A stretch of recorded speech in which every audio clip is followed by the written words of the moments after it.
Let's take a look. The first question, 1.1.1, we have 3x squared plus 5x being equals to 0.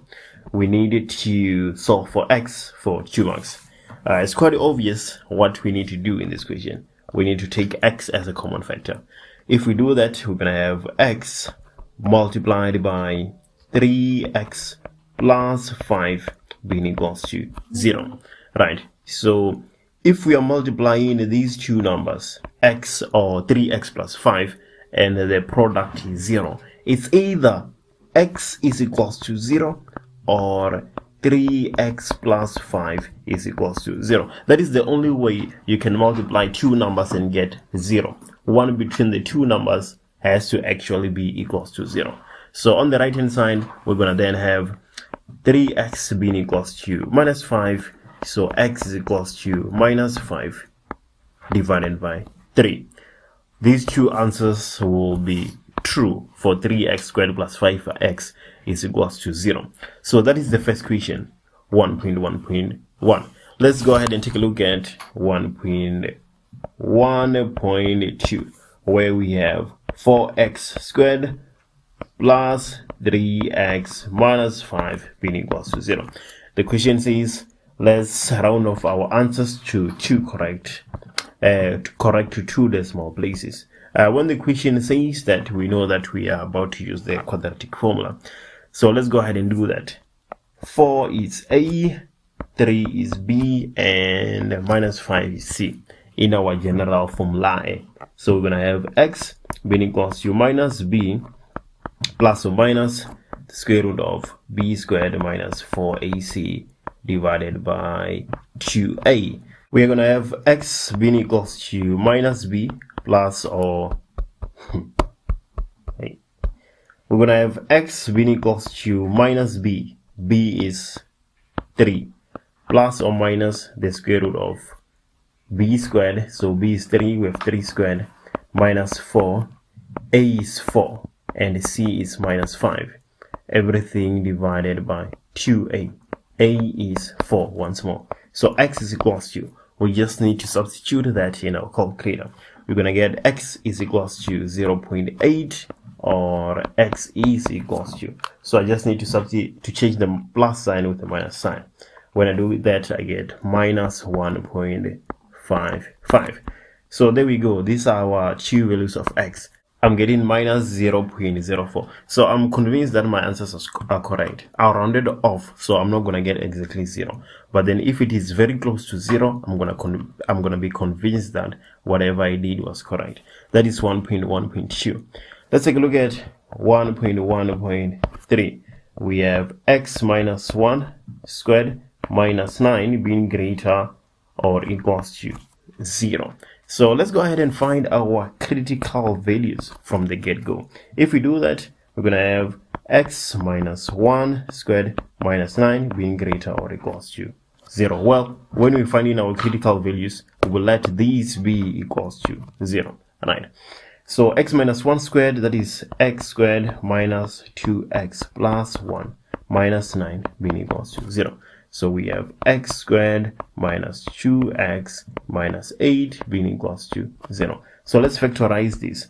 2 factors of minus 8, of which when we multiply, we get minus 8 obviously. And then when we add, we get minus 2. That is minus 4 and plus 2. And these are equals to 0. So it's either x is equals to 4 or x is equals to minus 2. So these are our critical values. So we now have 2 possible solutions to this problem. It's either x lies between minus 2 and positive 4, or x is less or equals to 2, or x is equals to or greater than 4. These are our 2 possible solutions. We need to test these solutions and see which one is true. So let's take a look at this solution which we're proposing.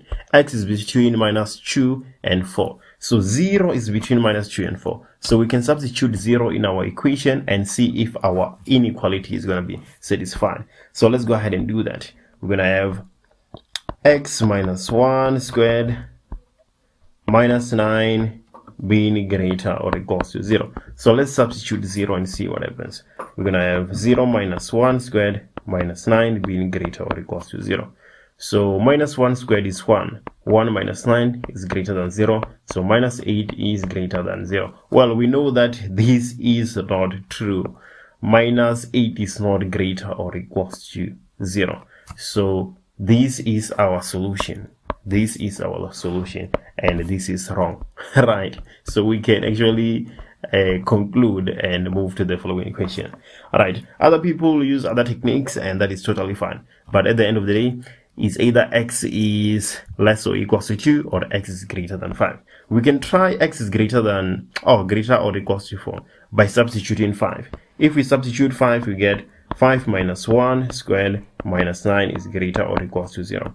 5 minus 1 squared, that is 4 squared, which is 16 minus 9, greater or equals to 0. And this is true. So we are quite convinced that our conclusion for 1.1.3 is correct. Now let's take a look at 1.1.4. In 1.1.4, we have 5 to the 2x minus 5 to the x being equals to 0. This one seems easy to solve. Let's take a look at the mark allocation. The mark allocation is 4. I don't see why that is the case. Alright, okay, let's do this. So we can let 5 to the power x be equals to k, or we can just take 5x to the other side and solve for x. Let's do both. Right, if we do that, we're gonna have, so 5 to the power x is equals to k. Right, so we're gonna have k squared minus k being equals to 0. So k as a common factor, we're gonna be left with k minus 1 being equals to 0. So k is equals to 0 or k is equals to 1. Right, these are our two options that we have. Now let's do it with the other way. The other way that I'm proposing, we say 5 to the power 2x is equals to 5 to the power x. We just take in minus 5 to the power x to the right hand side. We have the same basis, so we can equate the exponents. So we're going to have 2x being equals to x. So 2x minus x is equals to 0. X multiplied by 2 minus 1 is equals to 0. So x is equals to 0. Right, when we use this way, we only get x is equals to 0. So let's go ahead and take a look and see what makes sense. Right, if x is 0, we have 5 to the power 0 minus 5 to the power 0, which is going to be 0. 1 minus 1 is 0. And then if we substitute k is equals to 1, we're going to have 5 to the power 2 minus 5. And 5 to the power 2 is 25. So we have 25 minus 5, which is 20 and not 0. So this seems to not work. So let's go ahead and apply this idea instead. This is correct. X is equals to 0 is part of our solution. Maybe let's see why k cannot be equals to 1. Let's see why k cannot be equals to 1. So here we have k squared minus k, which is equals to 0. We take k as a common factor. We have k minus k. If we multiply out, we go back there. And then k is equals to 0, or k minus 1 is equals to 0. When you take k to the other side, we get k is equals to 1. Right, I see where the issue is. Let me show you. Right, I missed something there. So we are saying that k is equals to 0. But we know that 5 to the power x is equals to k. So 5 to the power x, we are saying that it is equals to 0. And these cannot be true. That can't be true. If we have 5 to the power any number, it cannot give you 0 no matter what. So 5 to the power x is the one that is equals to 1. For this to be true, we need 5 to the power x to be equals to 5 to the power 0. So x is equals to 0. This is correct. This cannot be true because 5 to the power, well, this is true. This is what is true. K is equals to 1. This cannot be true because 5 to the power x cannot be equals to 0. So there we go. We have solved 1.1.4. Let's take a look at 1.1.5. we have x divided by 20 minus x. This is equals to 1. If we cross multiply, we're going to get the square root of 20 minus x being equals to x. So squaring both sides, we get 20 minus x being equals to x squared. So we're going to have x squared plus x minus 20 being equals to 0. So let's solve. We are factorizing two factors of minus 20, of which when we end, we get plus 1. Plus 1 is the coefficient of x. So what are those two factors? Plus 5 and minus 4. So x plus 5, x minus 4. X is equals to 5, or x is equals to 1, or x equals to minus 5. I'm making a mistake here. X is equals to minus 5, or x is equals to positive 4. When we substitute minus 5, we get a minus 5 divided by the square root of minus x. So minus multiplied by minus, we get 25. These cannot be equals to 1. So x cannot be equals to minus 5. X cannot be equals to minus 5. This is not correct. Let's check 4 and see if it is correct. If we substitute 4, we get 4 divided by the square root of 20 minus 4. So this is 4 over square root of 16, which is equals to 1. So x equals to 4 is correct. X cannot be equals to minus 5. So that is 1.1.1 to 1.1.5. Let's do 1.2 and 1.3 on a separate video. See you soon. In this video, the focus is on 1.2 and 1.3. We have actually solved 1.1.1 to 1.1.5 on a separate video. So let's go ahead and do 1.2 together. We're supposed to solve for x and y simultaneously, so that shouldn't be too difficult. Let's take a look at that. We have x plus y being equals to 9 and 2x squared minus y squared being equals to 7. So we can either let x be the subject of the formula here, or let y be the subject of the formula. Rather, let's let y be the subject of the formula. We're going to have y being equals to 9 minus x, of which when we substitute here, we're going to get 2 multiplied by x squared minus y squared. But we are saying that y is equals to 9 minus x squared. This is equals to 7. So 2x squared minus. So what is 9 multiplied by 9? That is 81. 9 multiplied by minus x.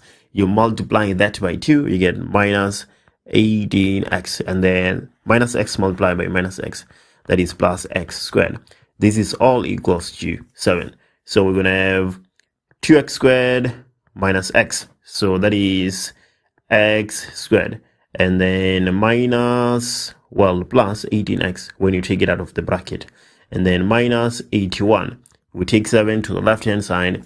We get minus 7. This is all equals to 0.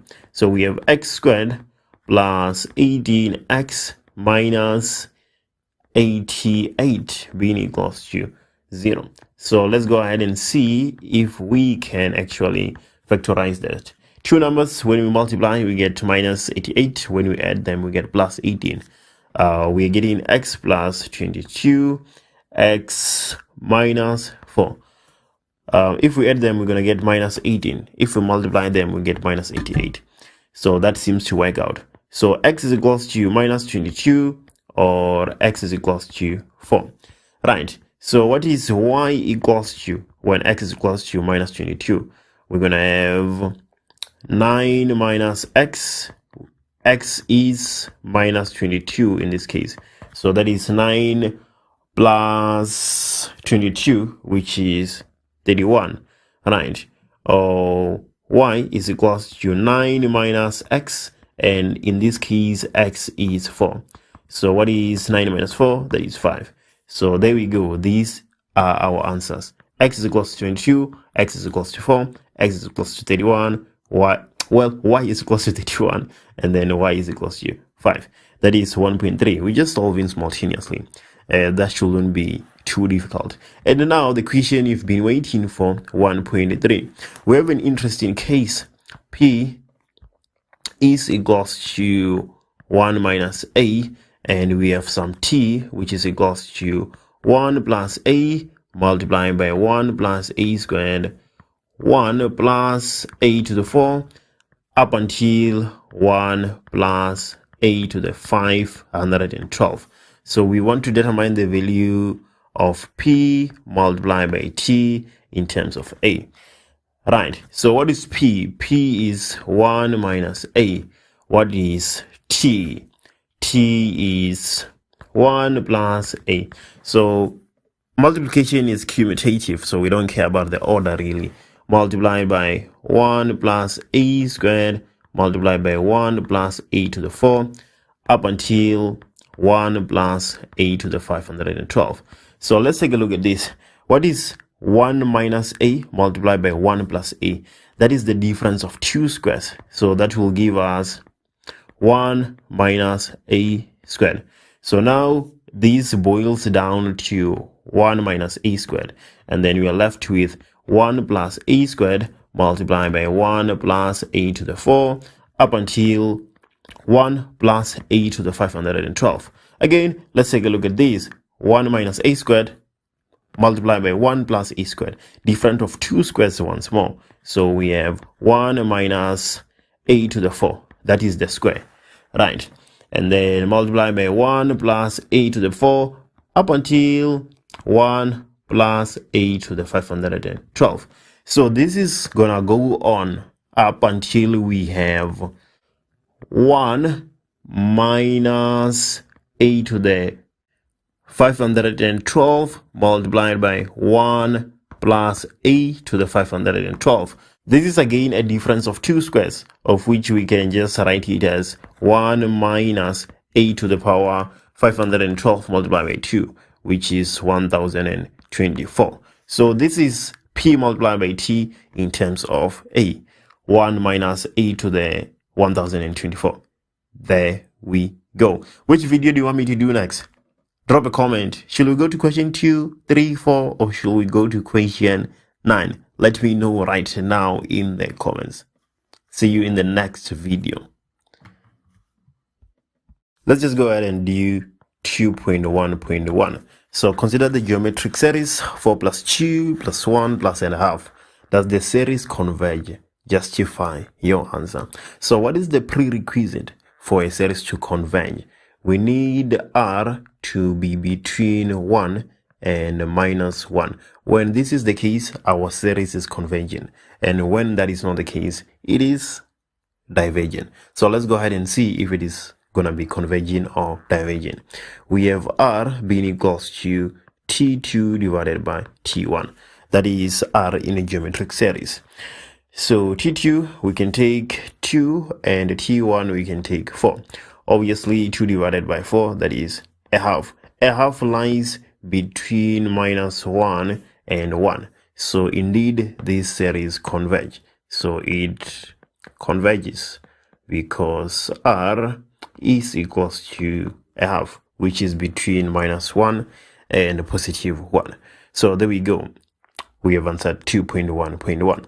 What about 2.1.2? Let's take a look at that. 2.1.2, calculate S infinity, the sum to infinity. If it is converging, we can calculate the sum to infinity. So 2.1.2 actually tells you the answer to 2.1.1, or it hints at the answer. It is telling you that this series is convergent because we can only calculate the sum to infinity if it is convergent. Anyway, sum to infinity, a divided by 1 minus r. So a is the first term, which is 4, divided by 1 minus r. R is a half. So 4 divided by half, this is equals to 8. So the sum to infinity of this geometric series is 8. 2.2. So 2.2, we're given some sigma notation, right? And we're supposed to calculate the value of k. So let's take a look. We have this sigma notation running from p is equals to k to 10. where the formula is 3 to the power p minus 1, and this is all equals to 29,520. So let's take a look. The first term is going to be 3k minus 1. The second term is going to be whatever it is. We can't really say because we don't have the value of k. But the last term is going to be 3 to the power 10. And if we add those terms, we get 29,520. What we can deduce from this is A, the first term. The first term is equals to 3 to the power k minus 1. And another thing we can figure out is R, the common ratio, because this is geometric. The common ratio is going to be 3. R is equals to 3. That is the common ratio, right? Because we know that a geometric series is in the form a r n minus 1. A seems to be 1 in our equation, r is 3, and then n minus 1, that is p minus 1 in our case. So we have a and we have r, and we have the sum of the 10 terms, right? Or not the 10 terms, let me not say that. We have the sum up to k terms. Not up to k terms, but from k to 10. We don't know the number of terms actually, and this is equals to 29,520. So we can formally say that the sum of n terms is equals to a multiplied by r to the n minus 1, everything divided by r minus 1. We have the sum, we have a, do we have n?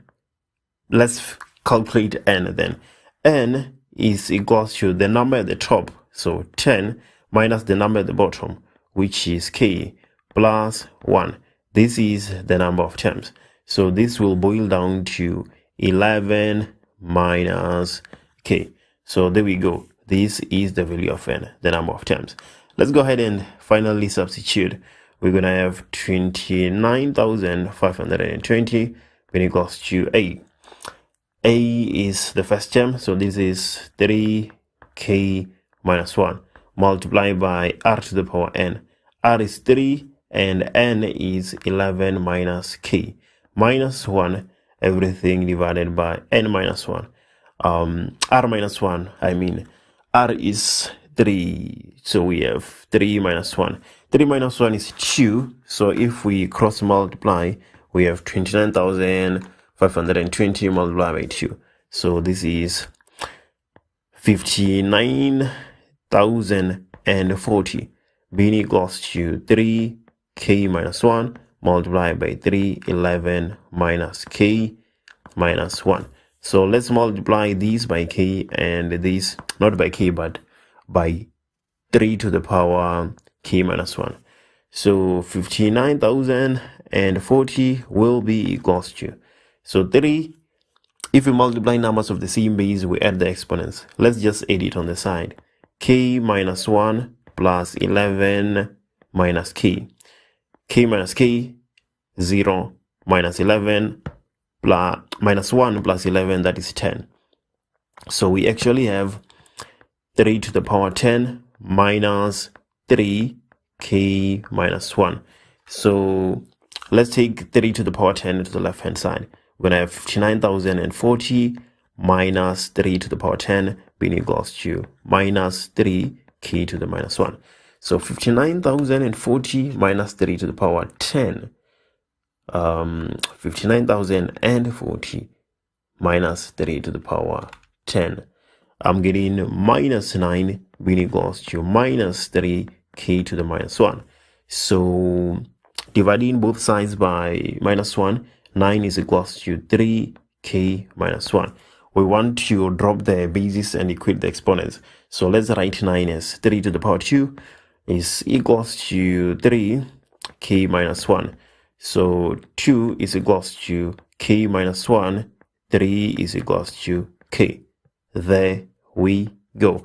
Which video do you want me to do next? Let me know in the comments right now. I don't know if it's because I missed some of my classes in high school and university, but 3.1.2 doesn't make any sense to me. Let's go ahead and take a look and see what I'm talking about. We need to start with 3.1.1 first. So let's go ahead and do that. We are given a quadratic number pattern with the first three terms being 3, 7, and 12. We're supposed to find the general term. Actually, show that it is equals to what we have there. So we need to find the second and common difference, right? So 7 minus 3, that is 4. 12 minus 7, that is 5. 5 minus 4 is 1. So a, not a, but 2a rather. 2a is equals to 1. And 3a plus b is equals to 4. And then a plus b plus c is equals to 3. This is not coming from nowhere. We have actually proved why this is the case. You can go ahead and watch a video on me proving why 2a is equals to the second common difference. But let's solve the question at hand. 2a is equals to 1, so a should be equals to half, right? And then 3a plus b is equals to 4. So 3, we know now that a is a half, plus b is equals to 4. So we have b being equals to 4 minus 1.5, which will be 2.5. 2.5 is 5 over 2. So we have b. Let's go to c.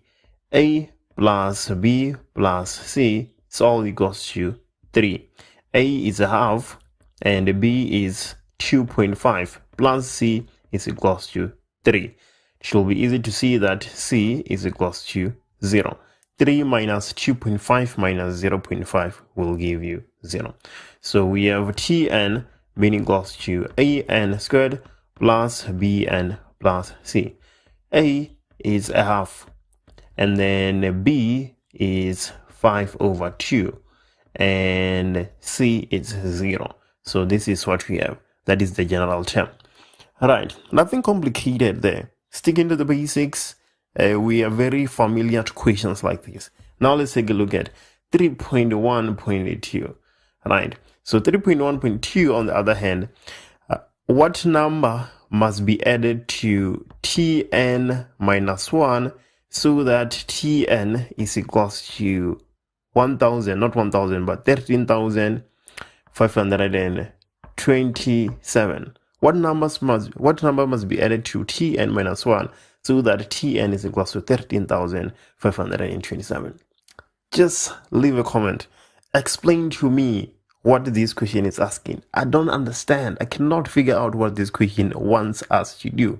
What number must be added to tn minus 1 so that tn is equals to 13,527? I was supposed to find the value of n for which tn is going to be 13,527. But if that is the case, what's the need of saying what number must be added to tn minus 1? I was supposed to find which value of n gives us 13,527 and then calculate tn minus 1 and find the difference between the two. I'm not quite sure. I can't seem to figure out what this question wants us to do. I've never came across a question like this ever before. But let's just go ahead and do the second idea. Tn is equals to 13,527. In place of tn, we know that we have a half n squared plus 5 over 2n being equals to 13,527. So if we take 13,527 to the left hand side, we get a half n squared plus 5 over 2n minus 13,527 being equals to 0. We can multiply everything by 2 to get rid of the denominators on the coefficient of n squared and n. If we do that, n squared plus 5n minus, okay, let me put that in my calculator, 13,527 multiplied by 2. That is 27,054. This is all equals to 0. Right, I need to use the quadratic formula now because I can't factorize this with my hand.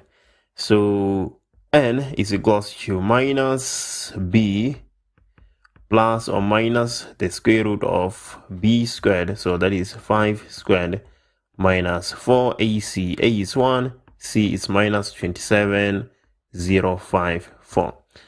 All right, everything divided by 2A. A is 1. So let me go ahead and put this in my calculator. Minus 5 plus 5 squared minus 4. A is 1. C is minus 27,054 divided by 2 multiplied by 1. So n is equals to 162, or n is equals to. So let me replace the plus with a minus sign, and I get minus 167. So obviously position cannot be negative. So n is equals to 162. So T162 is equals to 13,527. Let me verify and see if I'm not making a mistake. I'm going to substitute 162 into 3n. So a half multiplied by 162 squared plus 5 over 2 multiplied by 162. Yeah, it comes back. I'm getting 13,527. So T162 is 13,527. But I'm not quite sure that's what the question wants me to find. Let me just calculate T161, because T161 is actually Tn minus 1, because now we know that n is 162. So I'm just replacing 162 with 161. Let me do that and see what I get. I'm getting 13,363. So let me say T162 minus T161 and see what I have. 13,527 minus 13,363. Right. So it's 527 minus 363. I'm getting 164. Is this what we are supposed to determine? I'm not quite sure. Leave a comment. Let me know how you solve this question. Let me know what you're thinking. What does this question want us to do? This question 4 is probably the easiest I've seen in a long time. Let's go ahead and take a look at it and see what we can do. First question, 4.1, write down the equations of the asymptotes of g of x. So we have g of x being equals to 1 divided by x minus 1 plus 2. So in order to find our asymptotes, let's start with the vertical asymptote.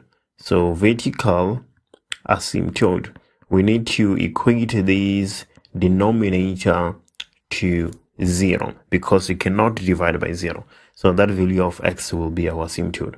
So x minus 1 is equals to 0. X is equals to 1. That is our vertical asymptote. And now our vertical, not our vertical, but our horizontal asymptote will be y is equals to 2, because we know that the graph cannot touch 2. So horizontal asymptote, y is equals to 2. There we go. X is equals to 1 and y is equals to 2 are our asymptotes. 4.1.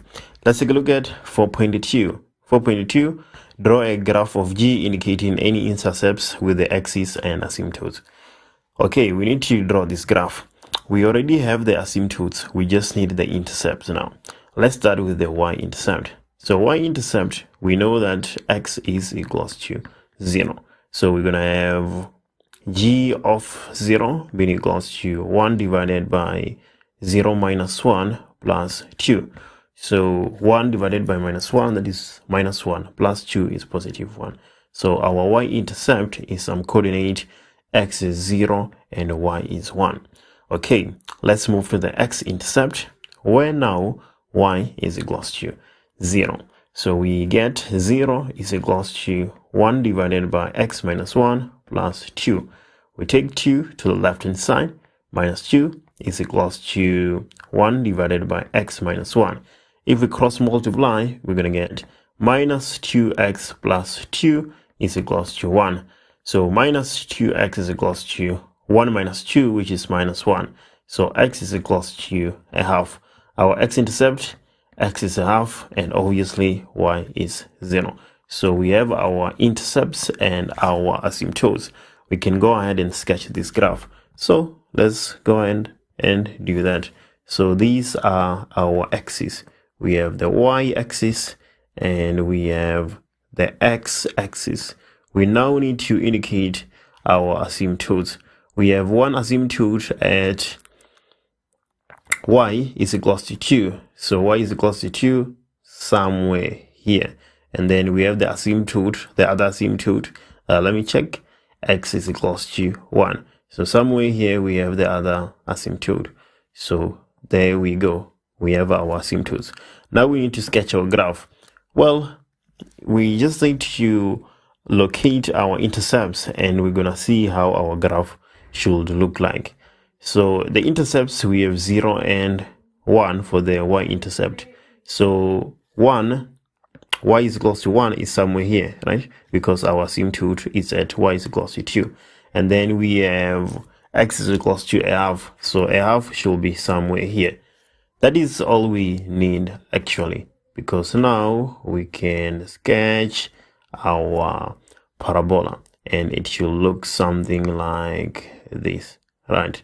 The graph should curve, it should not be straight. Some people, they write it like this, which is totally wrong. So this is what we are supposed to have. Let me make this, let me give this another try. Yeah, that we're supposed to have. It doesn't look too clean. It doesn't look too clean. Let me rework it again. Yeah, so there we go. We have our graph. Let's just indicate the points of interest. Here we have a half and 0, and here we have 0 and 1, and here we have the intersection of our asymptotes. It's not a coordinate because the graph doesn't touch there, so let's just leave that point. Let me not use arrows here, because now it's like I'm drawing a graph. Let me not do that. Let me just bring the point closer instead of doing that, right? I don't want any issues to arise. I don't want to lose any marks. Yeah. So a half, 0, and this is 0 and 1. That is way much better. If I put an arrow there, it seems like it's a graph, and that is unacceptable. 4.2. What about 4.3? What about 4.3? Yeah, we do need to show here that our x's, they keep going, right? And then this is the y, and this is the x. Because if I don't see that on your script, then assuming it's not a graph, you were just putting some lines and you didn't answer the question. I must see the x's. Right, 4.3, determine the values of x for which g of x is greater than 0. So let's stick to our sketch here. We can see that in this part, g of x is greater than 0. We can clearly see that. And then another part where g of x is greater than 0 is this part. From x is equals to a half, this part, up to negative infinity. G of x is greater than 0. So what are we saying? We're saying that when x is greater than 1, g of x is greater than 0. Because x cannot be equals to 1, that's our asymptote. And x is less than a half. G of x is greater than 0. So that is our solution. From the graph, I think you can also solve this algebraically and find the same value. Okay, 4.4.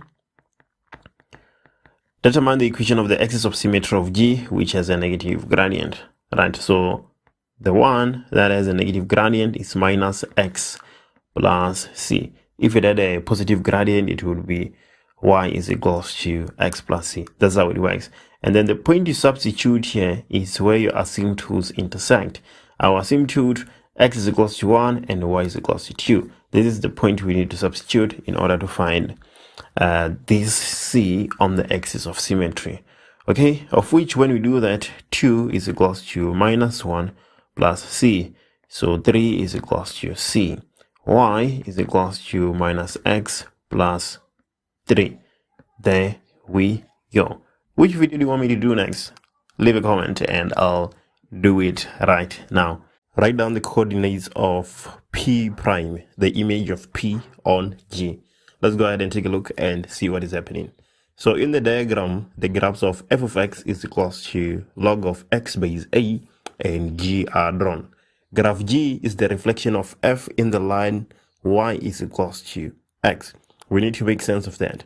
The graph of g is the reflection of f in the line y is equals to x. So f of x is equals to log of x base a, and then g is a reflection of f in the line y is equals to x.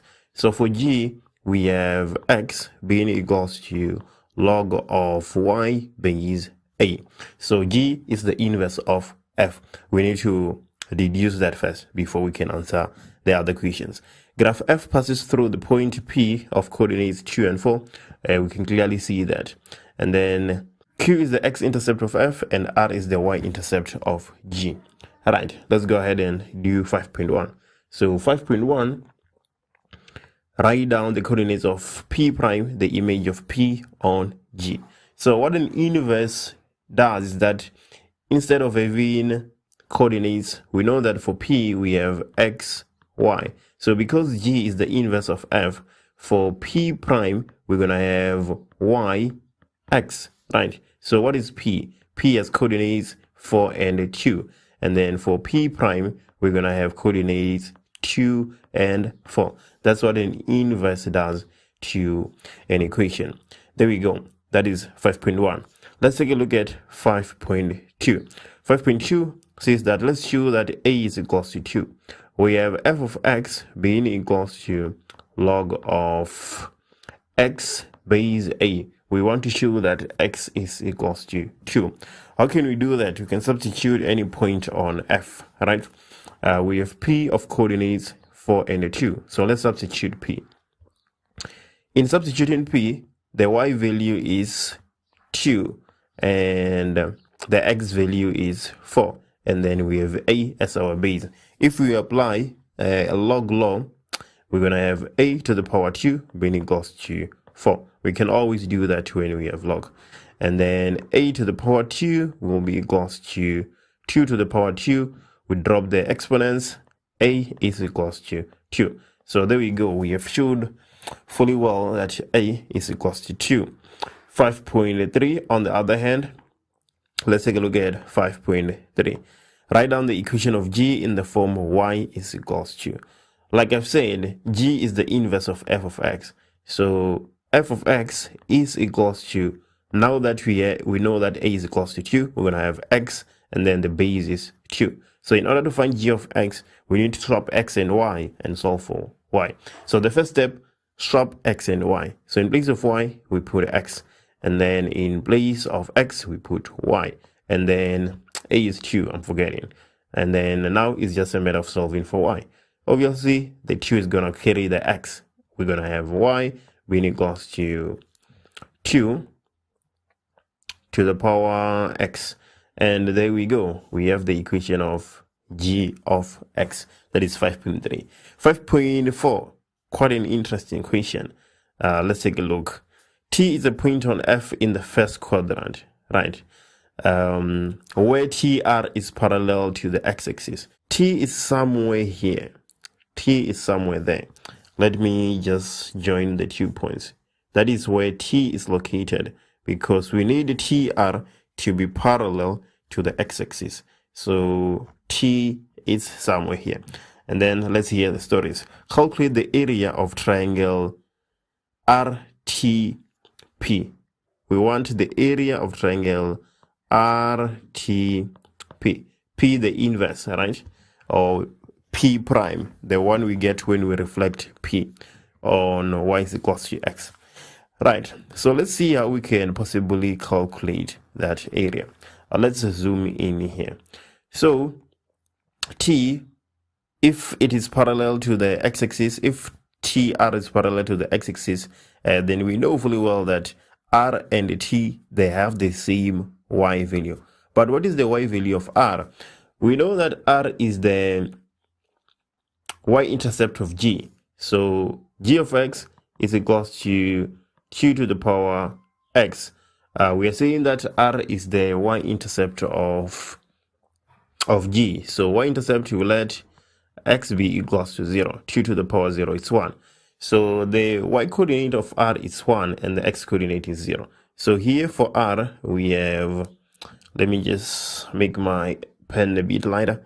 we have 0 for the x value and 1 for the y value. And then now let's come to t. When we come to t, the y value is the same. We still have 1. That is our y value because tr is parallel to the y-axis. What we don't have is the x value of t, but we can calculate it because it lies on f of x. Let's go ahead and do that. F of x is equals to log of x base 2. We know that the y value is 1. So let's go ahead and determine the value of x at t. So log of x base 2. 2 carries 1, so 2 to the power 1 is equals to x. So that right, the x value at t is 2. We have 2 as for the x value at t. Now let's go back to our point p prime. P prime. We have coordinates 2 and 4. We came up with that in 5.1. So the x value is 2. So it is somewhere, it lies on G. So it is somewhere here, right? And then the x value is 2 and the y value is 4. Right. So let's join these 3 points so that we can calculate the area.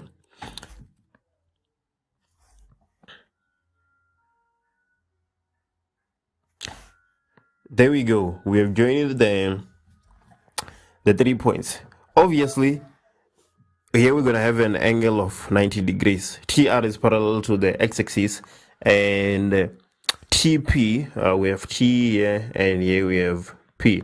And the TP will be parallel to the y-axis because they share the same x value, T and P. So in order to calculate the area of this triangle RTP, we're going to have a half base multiplied by the height. Base is TR, right? T and R, they share the same y value. So in order to find that length, we can just subtract or find the difference between the x values, right? The x value at T is 2, the x value at R is 0. So we have 2 as our base. And now our height, T and P, they share the same x value. So in order to find the distance from T to P, we just subtract the y values, which is 4 minus 1. So that is 3. So 2 multiplied by 3 is 6. Multiplying that by half is 3. So we have 3 units squared. Write down the range of f. F is given by f of x is equals to x squared minus 2x minus 3. And we're given the sketch right here in front of us. And then we have the coordinates of t, which is the turning point of f of x. The coordinates of t, it's 1 and minus 4. As you can clearly see, f of x, it cannot be below minus 4, as minus 4 is its minimum point, right? So the range for f of x, 6.1, y is greater or equals to minus 4. Y cannot be less than minus 4, as you can clearly see from the sketch, right? And then 6.2, calculate the coordinates of D and E. What are the coordinates D and E? What's special about those coordinates? They are said to be the x-intercepts of f. So x-intercept, we know fully well that we are letting y be equals to 0. So we're going to have x squared minus 2x minus 3 being equals to 0. So x and x. Which two factors of minus 3 do we add and get minus 2? That is minus 3 and plus 1. So x is equals to 3 or x is equals to minus 1. The question said the coordinates of D and E. So if you leave it like this, you are losing some marks. D, we have negative 1 and 0. While on the other hand, we have E. E is 3 for the x value and 0 for the y value. So there you go. We have the coordinates of D and E.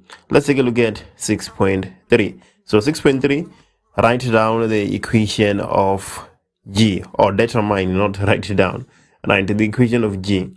So G touches f of x at P and E. Right, G of x and f of x, they intersect at P and E. G of x is a straight line, so g of x is equals to mx plus c. We need the gradient and just one other coordinate to substitute and find the value of c. Let's determine the values of p and the values of e. If we determine the value of p and the value of e, the coordinates rather, we will be able to say y2 minus y1 divided by x2 minus x1. So let's do that. The coordinates of e, we already have the coordinates of e, that is 3 and 0. We just need the coordinates of p. What is special about p? P is the y-intercept of f, is given to us in the equation statement. So y-intercept, we just let xb equals to 0. So if we do that, we get y being equals to 0 squared minus 2 multiplied by 0 minus 3. This is equals to minus 3, obviously. So the coordinates of p, we have 0 and minus 3. So there we go. We have p and e. Let's go ahead and find the gradient. The gradient, y2 minus y1 divided by x2 minus x1. I keep on writing x1 here in place of y1. I don't know why that is so. Okay, let's take e as our second point. If we take e as our second point, then y2 will be 0 and y1 will be minus 3 divided by x2 at e, that is 3, at p, that is 0. So we have 3 actually on the numerator. So 3 divided by 3, that is 1.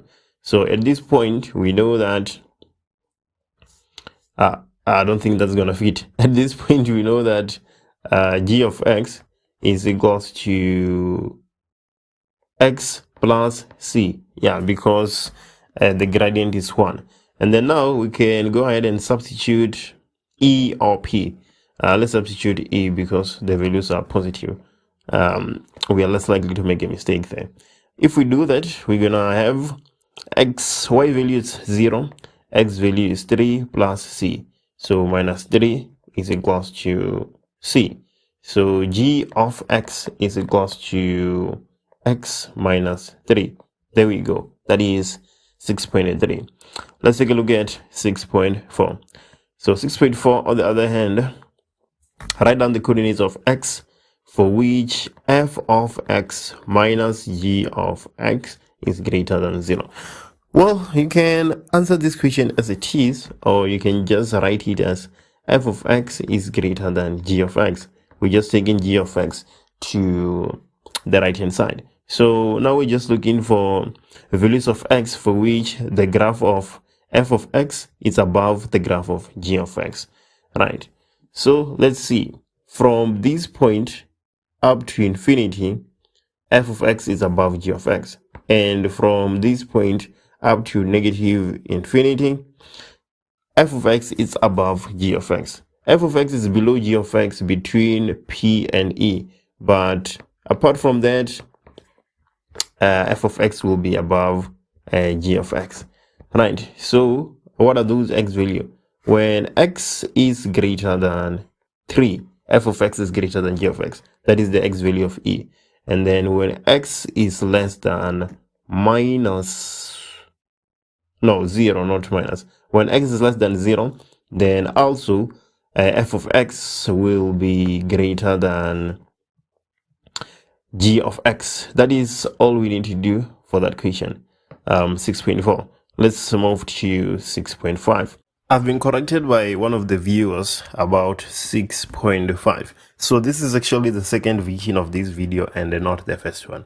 So in 6.5, we wanted the maximum vertical distance between h and g, not h and f, like I initially solved the problem.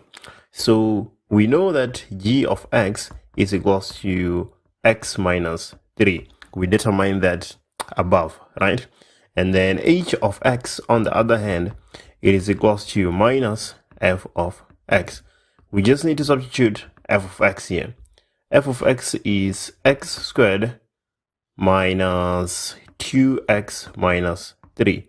So we have minus x squared plus 2x plus 3. This is h of x and this is g of x. We want to determine the maximum vertical distance between these two. H of x is going to look like this. That is how h of x is going to look like. So clearly, we have h of x being above g of x. When that is the case, the distance is going to be h of x minus g of x. So that is what we are working with. H of x, we know that it is minus x squared plus 2x plus 3. And then the g of x, that is x minus 3. So we're going to have minus x squared, 2x minus x, that is plus x, and then 3 minus 3, that is going to be plus 6. So we have plus 6. So this is the distance we are working with here, right? So in order to find the maximum, we need to either derivate this and equate to 0 or find the x value of the turning point. The x value at the turning point is minus b divided by 2a. Minus b is 1, the coefficient of x, and a is minus 1. So we have x being equals to minus 1 divided by minus 2. That is 1 over 2. So x is equals to a half. So now we can go ahead and find the distance. The distance is going to be minus, and then in place of x, we have a half squared plus a half plus 6. Let me just put that in my calculator. So minus a half squared plus a half in place of x plus 6. This is 6.25 or 25 over 4. 25 over 4 units. Right. Let's see if we substituted correctly. I think I did. So there we go. That is the maximum vertical distance between h and g, and not between h and f of x. The last equation, let's take a look at that. Given that k of x is equals to g of x minus n, determine n if k is a tangent to f. Determine n if k is a tangent to f. Right, k of x equals to g of x minus n. So let's substitute g of x first here and see what we have. G of x, we know that it is x minus 3. We calculated it before, minus n. So k of x is x minus 3 minus n. So determine n if k is a tangent to f. Right, so the gradient here, take a look at this. The gradient of k of x is equals to 1. So the gradient here is equals to 1. So what we can do, we can derivate f of x and equate the gradient to 1, and then find the x value where f of x is equals to, where f prime of x, the gradient is 1. With that x value, we can then substitute it into f of x to find a point that lies on k of x. Let me show you what I'm proposing. I'm saying that f prime of x is equals to 2x minus 2. If we equate this to 1, the gradient of k of x, we're going to find a point that lies on k of x. So 2x minus 2 is equals to 1. So 2x is equals to 3. X is equals to 3 over 2. So this point, or this x of 3 over 2, we're going to then substitute it into f of x in order to find a point that lies on k of x. Right. So f of x, x squared, so 3 over 2 squared minus 2x, 3 over 2 minus 3. So let's take a look at this. So we have 3 over 2 squared minus 2, 3 over 2 minus 3. So this gives us minus 15 over 4. So right, this point 3 over 2 minus 15 over 4, it lies on k of x. So we can substitute that point into k of x in order to find the value of n. If we do that, y value is minus 15 over 4. This is equals to k of x is x minus 3 minus n.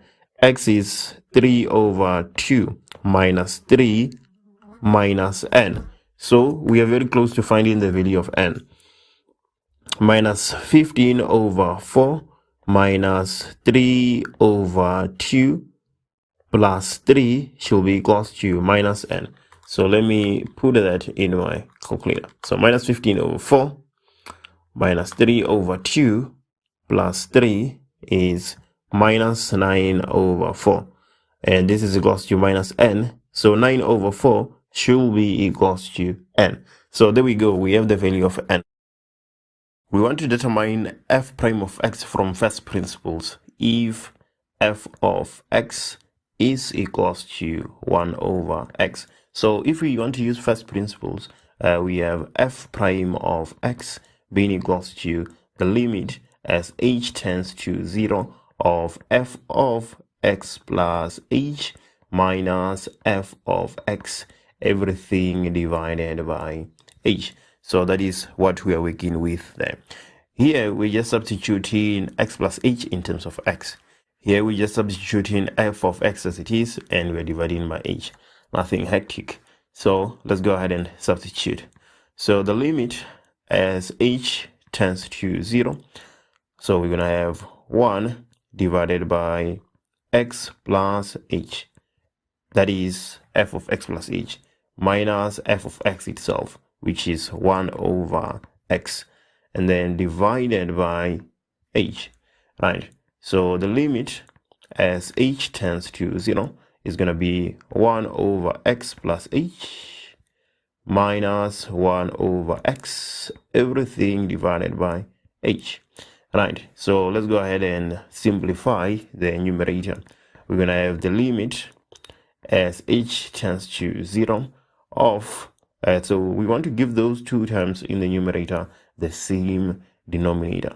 So we're going to have x plus h multiplied by x to the power x minus x plus h, right?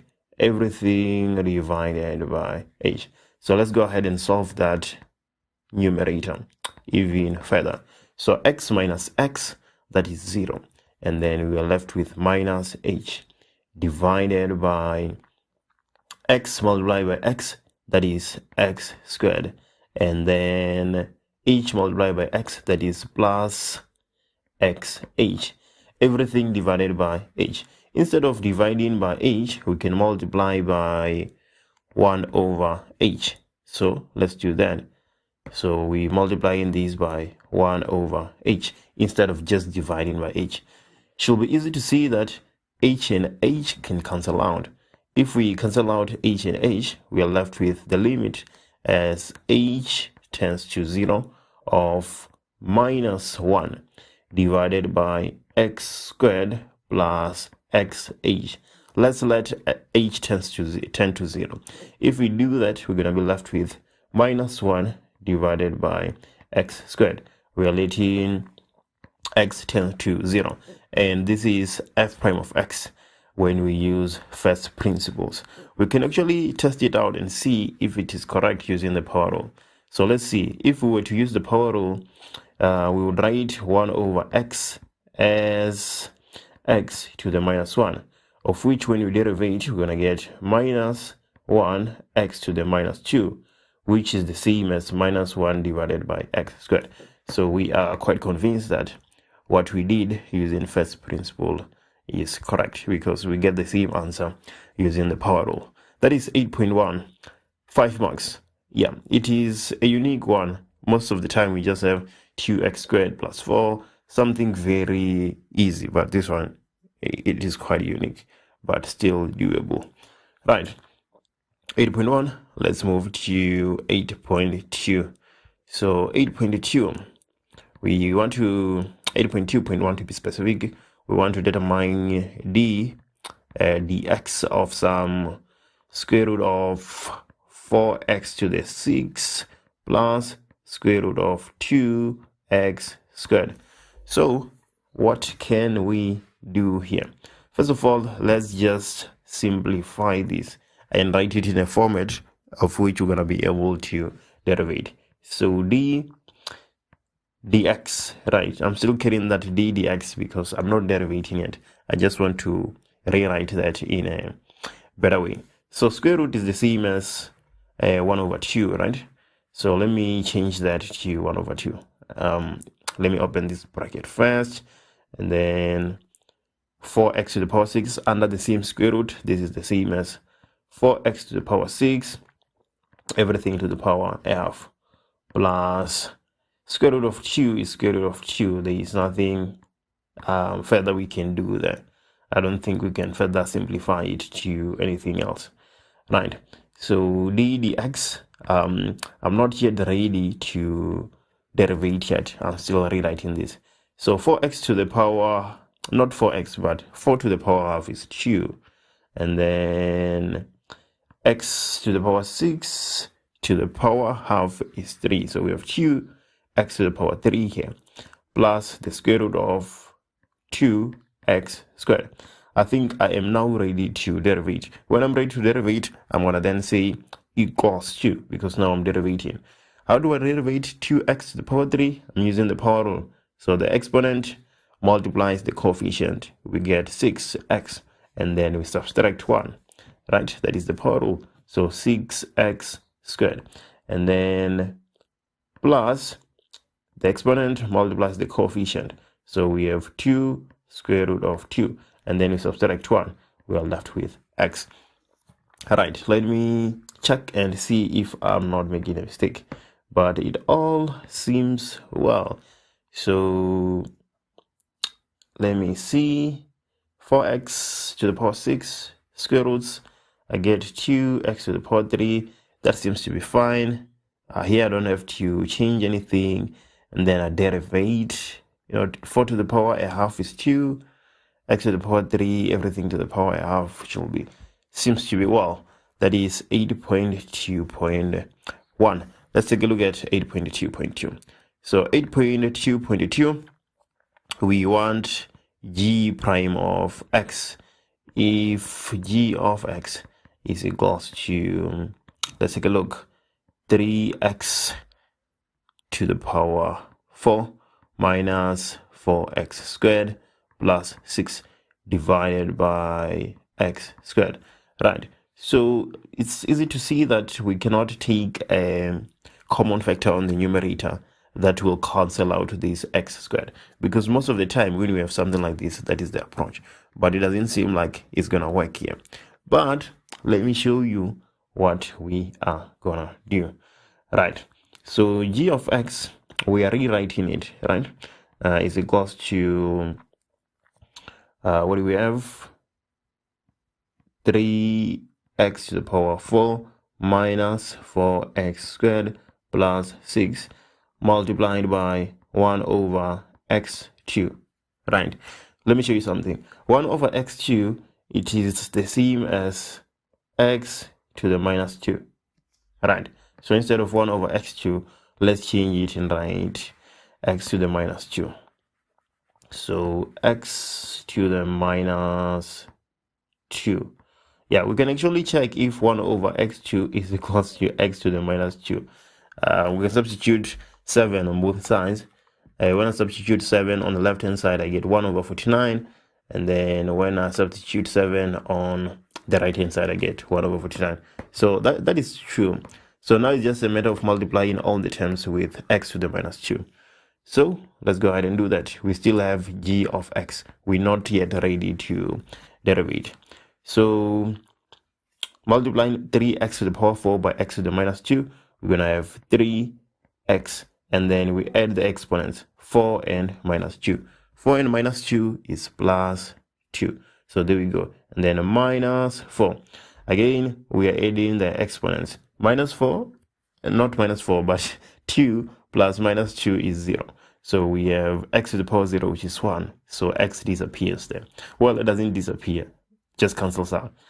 And then plus 6. We're just going to have plus 6x to the minus 2. Now I'm ready to derivate using the power rule.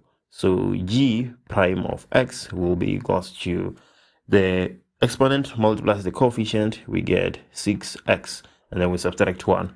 And then minus 4 is a constant, so the gradient of a constant is 0. We can forget about that. and then 6 multiplied by minus 2, that will be minus 12x. We subtract 1, so minus 3. Yeah, I think that is 8.2. How many marks? 3. And then 8.3, quite an interesting equation. Let's go ahead and take a look at it. The equation of the tangent f of x is equals to 3x squared plus bx plus c at x is equals to 1 is given by y is equals to 9x minus 9, as you can see there. Determine the values of b and c. So let's take a look and see how we can solve that problem. So we have the gradient at x is equals to minus 1 because we have the equation of the tangent. The equation of the tangent, y is equals to 9x minus 9. So this 9 is the gradient at x is equals to 1. So we can derivate f of x and equate to 9 and substitute 1, because when x is equals to 1, the gradient is 9. We get in that from the equation of the tangent. So if we go ahead and do that idea, f prime of x will be equals to 6x plus b. C is a constant, so it's gone. The gradient of a constant is 0. So there we go. And then at x is equals to 1, the gradient is 9. So the gradient is 9 when x is equals to 1. So 9 minus 6 is 3. So b is equals to 3. There we go. We have the value of b. So f of x at this point, we know that it is equals to 3x squared plus bx. B is 3, so plus 3x plus c. Right, we know that f of x is equals to that. And then what can we do? We can substitute the point where x is equals to 1. Okay, so first of all, we need to start by saying that y is equals to 9, and then in place of x we have 1. We want the coordinate at that point, because in order to find b, we use the gradient at that point. So we can find the coordinate and use the coordinate to find c. So 9 multiplied by 1, that is 9, minus 9, that is 0. So when x is equals to 1, the y value is 0, right? And then when x is equals to 1, the gradient is 9. Yeah, those two things can be correct at the same time. There's no issue there. So if we substitute that point into f of x, we're going to have 0 being equals to 3 multiplied by 1 squared plus 3x. 3 multiplied by 1 plus c. So 0 is equals to 3 plus 3 plus c. So 3 plus 3, that is 6. So minus 6 is equals to c. So we have b and c. F of x is equals to 3x squared plus 3x minus 6. Let's see if this is correct. We can substitute x is equals to 1 and see if we're going to get 0. Yeah, we will get 0 because we got the value of c using that fact. So we should get 0. But let's just see. F at 1 is equals to 3 1 squared plus 3 1 minus 6. Okay, this is 0. That's fine. Maybe let's check if the gradient is 9. F prime of x is equals to 6x plus b. 6x plus b. What is b? B is 3, right? So when we substitute 1, we get 9. So the gradient seems to also be valid. Yeah, so that is the answer to 8.3. Which question do you want me to do next? Let me know in the comment section, and I'm going to do it right now. We want to show that a is equals to 1, b is equals to minus 3, and c is equals to minus 9. We're given the equation f of x is equals to ax to the power 3 plus bx squared plus cx minus 5. What we are going to use in this question is the x-intercepts. We are given E and G as the two x-intercepts of this function, right? But what is happening at E? E is an x-intercept and a turning point at the same time. That is easy to see. When that is the case, we have f of x being equals to x minus x1 squared multiplied by x minus x2. Usually we have x minus x1 multiplied by x minus x2 multiplied by x minus x3. But when you have a x-intercept that also serves as a turning point, then that intercept, you will use it as x minus x1 and then you square it again, if and only if it also serves as a turning point. So by saying that, we're going to have f of x being equals to x minus minus 1, so that is x plus 1. We square that, multiplied by x minus 5, the other x-intercept. So f of x will be equals to, what is x plus 1 squared? That is x squared plus 2x plus 1. You multiply that by x minus 5. So f of x will be equals to x squared multiplied by x, that is x to the power 3. And then x squared multiplied by minus 5, that will be minus 5x squared. And then 2x multiplied by x, that is plus 2x to the power 2. And then 2x multiplied by minus 5, minus 10x. 1 multiplied by x plus x, 1 multiplied by minus 5, minus 5. So we have f of x being equals to x to the power 3. Minus 5x squared plus 2x squared is minus 3x squared. And then minus 10x plus x is minus 9x minus 5. Clearly, we can see that a is equals to 1, the coefficient of x to the power 3, and b is equals to minus 3, the coefficient of x squared, and then c is equals to minus 9, the coefficient of x. We have shown that a is equals to 1, b is equals to minus 3, and c is equals to minus 9. Right, so let's be careful of this. When we have a x-intercept that also serves as a turning point, we can use it twice. Let's go ahead and do 9.2. So 9.2, calculate the value of f for which the function f has a local minimum. So this is our local maximum and this is our local minimum. So we want the x value at that point. How are we gonna do that? Well, we know that the gradient at the turning point is 0. So it's just a matter of derivating the function and equating to 0. And then we're going to have two x values. It will be easy to see which one is for the maximum and which one is for the minimum.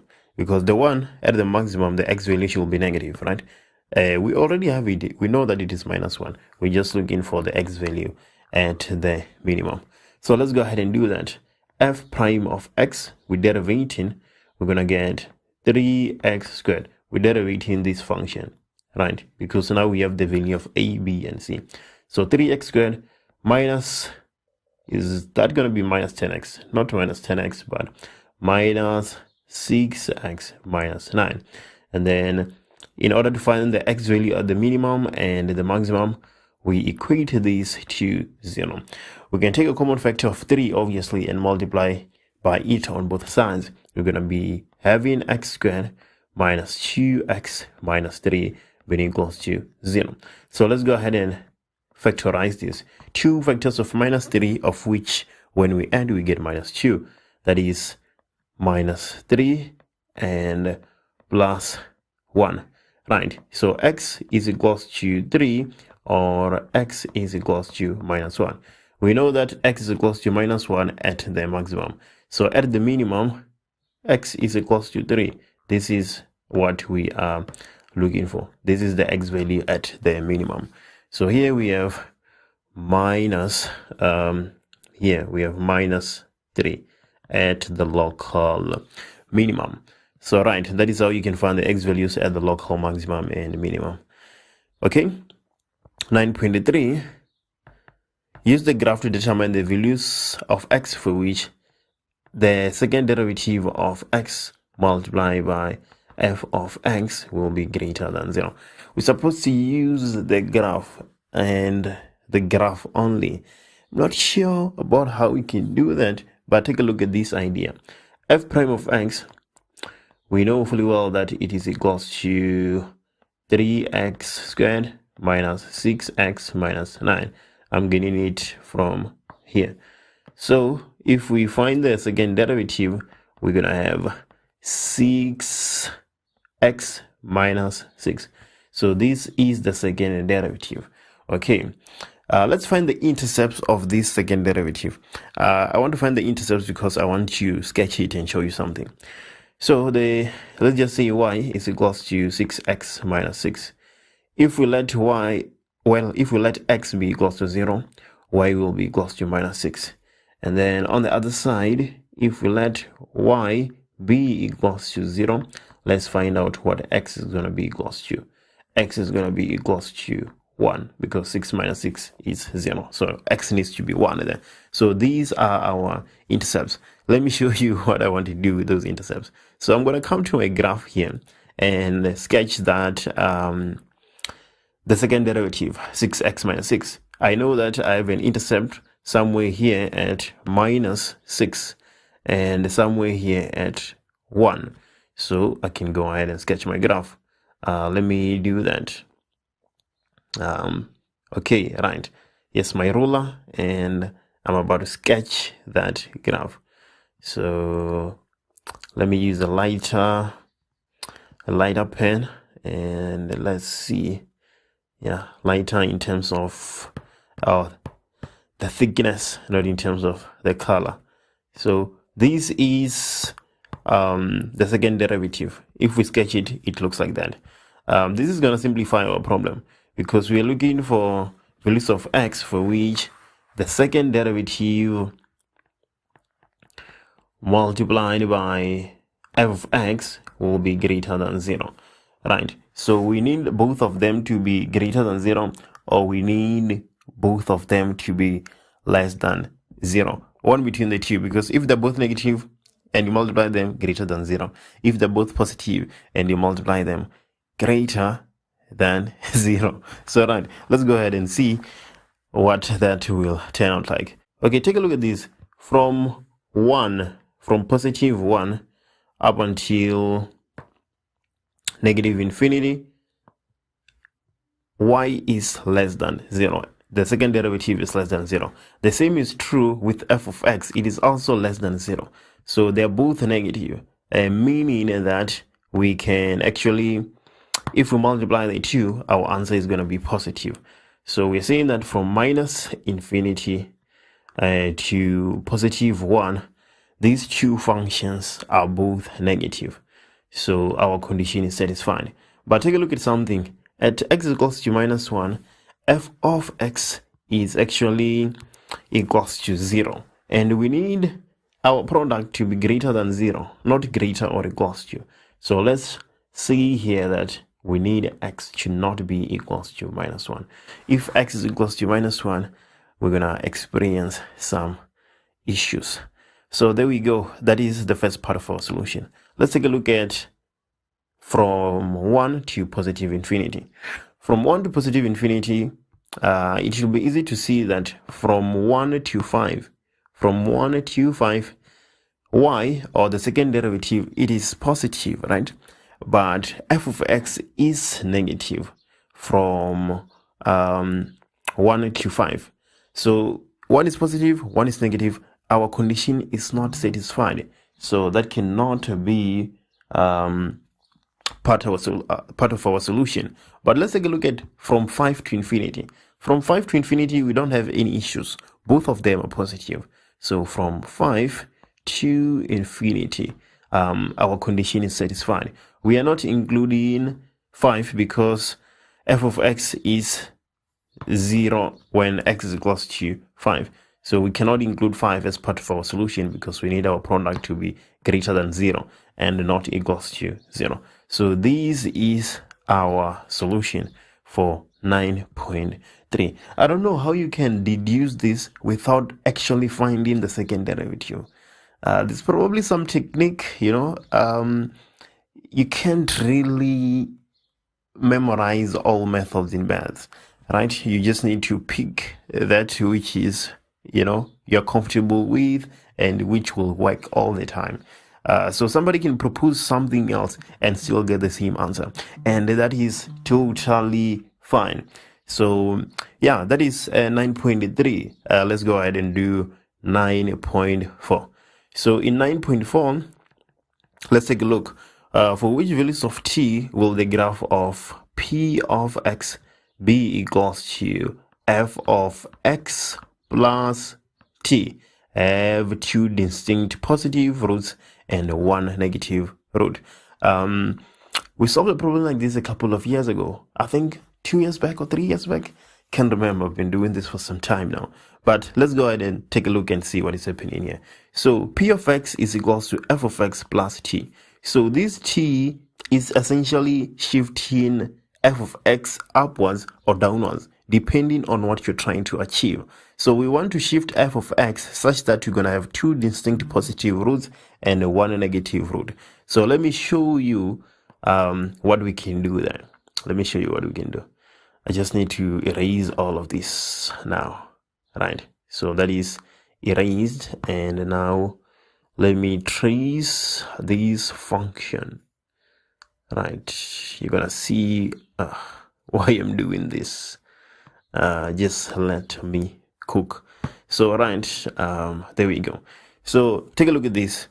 Right now we have one negative root which is at e, and it is -1. Well, one negative and one positive because we have positive 5 then. We need two distinct positive. We need two positive roots and one negative. So take a look at this. If we shift this graph slightly upwards, let's shift it here. You're going to see that we have two negative and one positive. If we shift it here such that the x-intercept is at 0, we're going to have, well, is 0 positive or negative? But we have a dilemma there. We have one negative, one at 0, and one positive. But we want two distinct positive roots. So take a look at this. If we shift it just a unit upwards, then we have one negative and two positive roots, right? The y-intercept initially on our function, it is at -5. Let me write that down. The y-intercept is at -5. That's our y-intercept. But when our y-intercept is greater than 0, then we have one negative and two positive roots. So we need to shift this graph by at least just above 5 units up for us to have one negative and two positive. So we need t to be greater than 5. If t is equals to 5, then we're going to have one negative, one at 0, and one positive. And we want one negative and two positive distinct roots. So we need 5. We need t to be slightly greater than 5. But take a look at this. If we keep shifting it upwards, one negative, two positive, one negative, two positive, until we get to this point where we have the local minimum touching the x-axis there. If we get to that point, issues are going to arise because we no longer have one negative and one positive. Not one negative and one positive, but one negative and two positive distinct roots. So we need to shift it by at least 5 units, but not units greater than the distance from, this minimum here and the x-axis. So we need to find the y value of that minimum, because if we shift it more than those units, then issues are going to arise. How do we find the y value of that minimum? We have the x value. We calculated it in 9.2. So we're going to say f of, I think the x value is 3. Yeah, f of 3 is equals to 3 to the power 3 plus, okay, b is minus 3, so minus 3 squared. C is 9, it's minus 9, so minus 9, 3 minus 5. So let me go ahead and put that in my calculator. So 3 to the power 3 minus 3 multiplied by 3 to the power 2 minus 9 multiplied by 3 minus 5. That is minus 32. So we need t to be less than 32. If t is greater than 32, we're going to have some issues. If t is greater than 32, we're going to have some issues. Our condition is not going to be satisfied anymore. So we need t to be between minus, not between minus, but t to be between 5 and 32. If t is between 5 and 32, our conditions are satisfied. And there we go. Which video do you want me to do next? Let me know in the comments. This is a very special question. 10.1. Show that the area of EFGH is given by a of x is equals to 6x squared minus 3x to the power of 4. So let's go ahead and take a look at our question statement and see how we can potentially solve this question.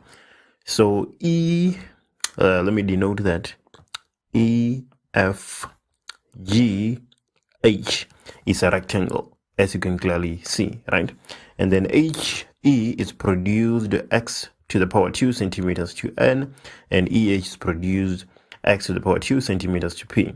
So we have the distance from h to p being x squared, and the distance from e to n being x squared, and then the total distance from n to p is 4 centimeters.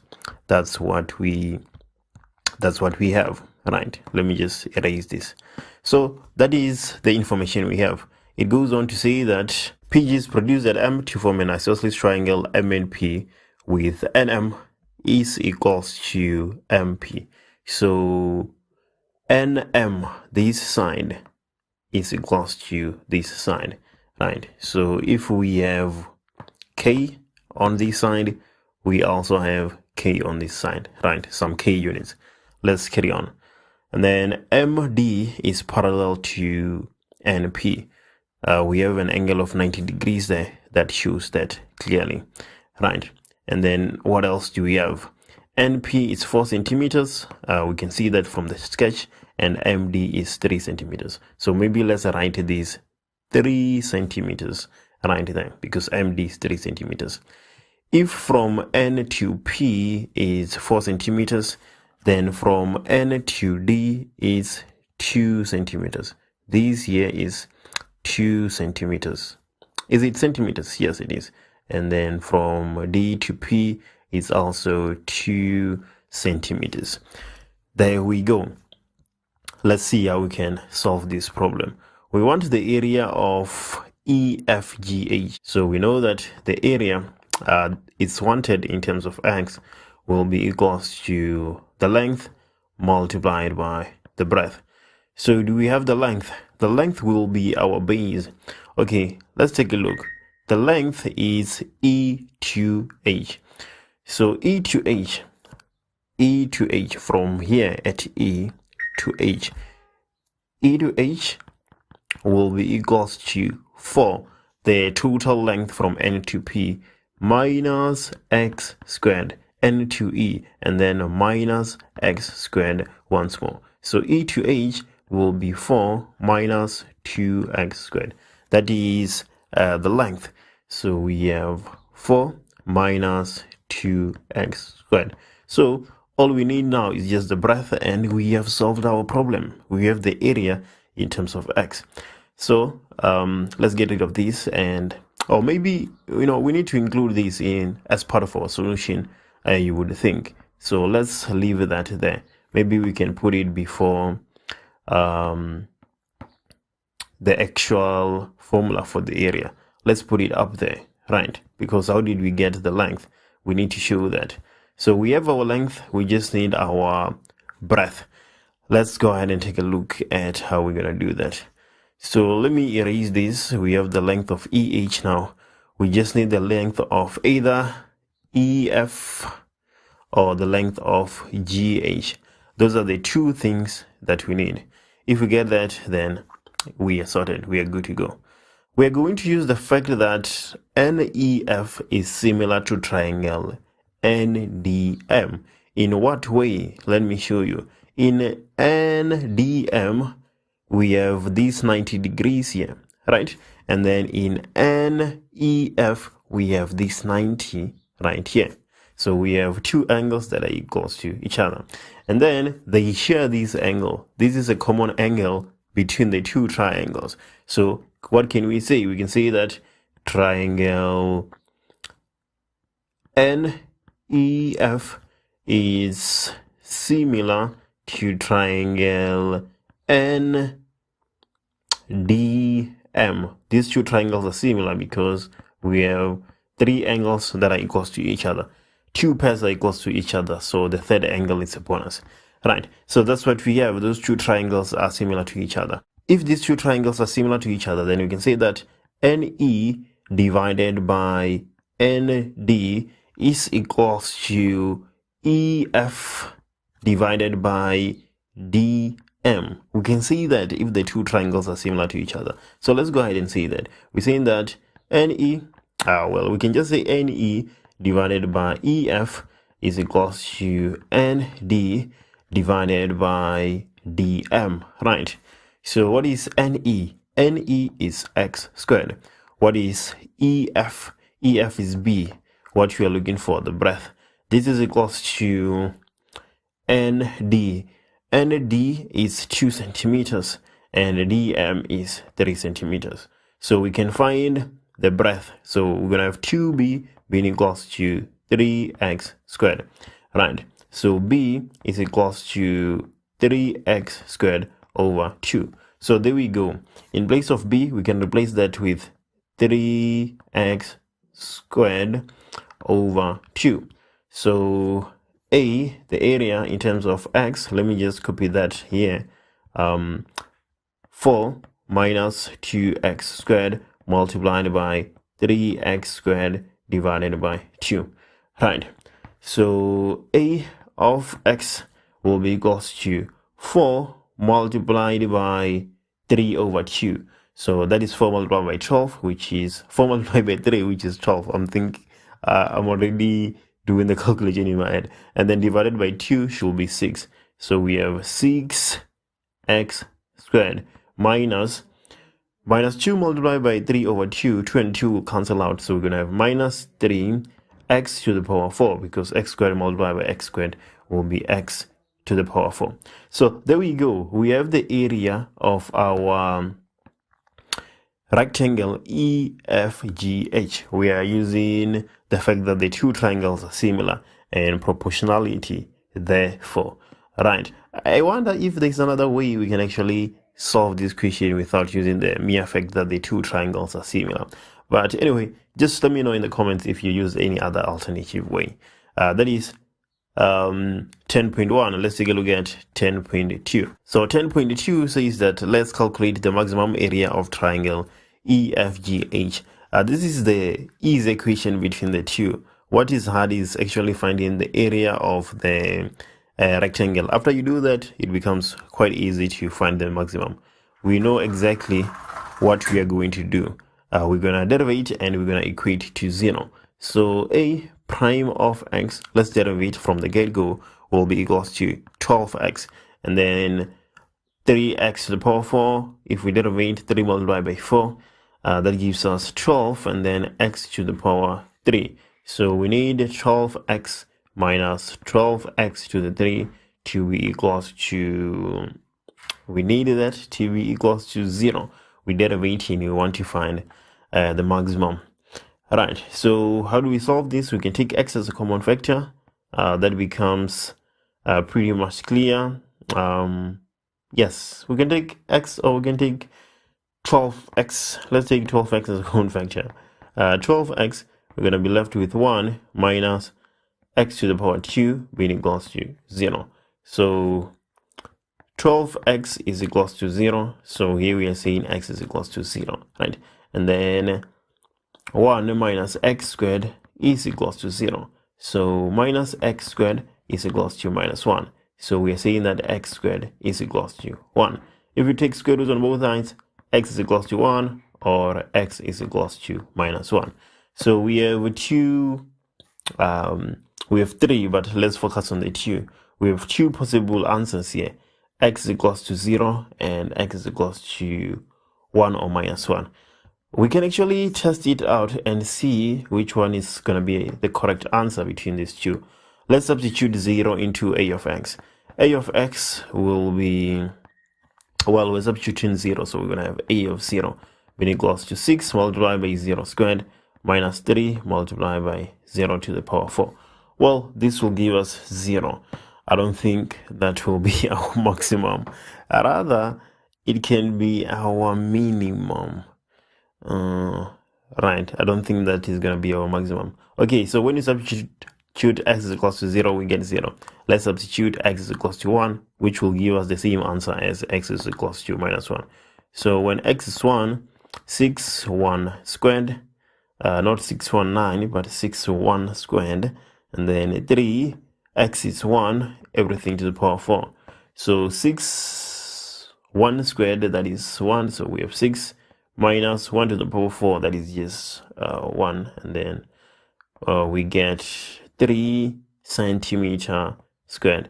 So I think between these two, rather we go with x is equals to 1 or x is equals to minus 1, because when you substitute 0, we get 0. When you substitute 1, we get 3.